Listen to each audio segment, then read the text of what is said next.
大家好，欢迎来到佳佳睡眠小教室，我是多德六，对不对？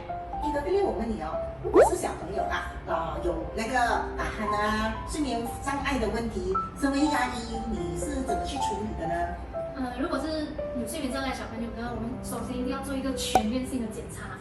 OK， 如果这个小朋友他平常有那种口呼吸的问题，然后我们就会要看他是不是有长期鼻塞。OK， 如果是有鼻塞的话，我们就要检查他的鼻子，可能他鼻子有那种息肉，就是nose polyp， 或者是他的鼻间隔歪曲啊。如果是有这种来我以上讲那些问题的话，我们可能就要转诊去耳鼻喉科。除了鼻子的问题以外，我们还会检查他的那个喉咙的扁桃腺。OK， 然后还有就是从 X 光我们也可以看到他的腺样体。其实小朋友他们很多在成长的阶段，他们有一些打鼾的那一个原因呢，是因为他腺样体跟他的扁桃腺肿大。如果有这方面的问题的话，也是要请耳鼻喉科医生帮忙，就是解决掉那个腺样体跟扁桃腺肿大的那个问题。OK， 然后第三个呢，就是我们要看他的构造。OK， 因为通常牙科的本分了吧？对，这个我们牙医这个时候就要来做一些事情。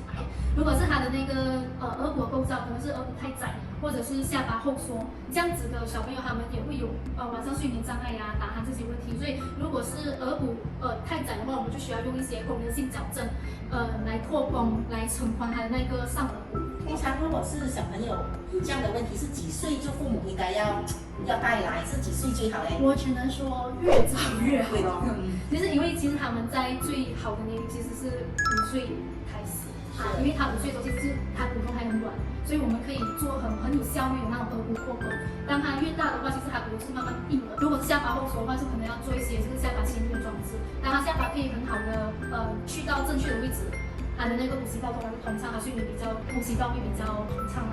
OK， 还有最后一个最重要的就是肌功能训练。肌功能训练它的就是3大目的啦。OK， 我们的 lip close。Breathe through the nose 跟 tongue out， 舌顶上颚，嘴巴闭起来，然后用鼻子呼吸。OK， 所以肌功训练小朋友们就可以教导正确的呼吸方式，训练他的舌头啊，他的咽喉肌肉、口轮匝肌、夹脊等等的肌肉，让他的肌肉有张力。当肌肉有很好的张力的话，他呼吸道也会通畅。我们刚才听了都在讲一些小朋友的那个一些问题，然后我们牙医要怎么解决。大人的话，就是如果你在小的时候有这些问题，你没有去治疗的话，这些问题呢就会带到你大，让你长大之后你还有这些问题，或者是有一些是大了才发生这样的问题。如果是长大了之后你还是在打鼾，你还是有睡眠呼吸中止症，可能如果你去比较严重的，你去验就会叫你戴那个 CPAP。可是不是每一个人都对那个羊呼吸器可以配合。你会觉得一个面罩就套在你的脸上，然后就把那个空气往里面放的，所以你整个晚上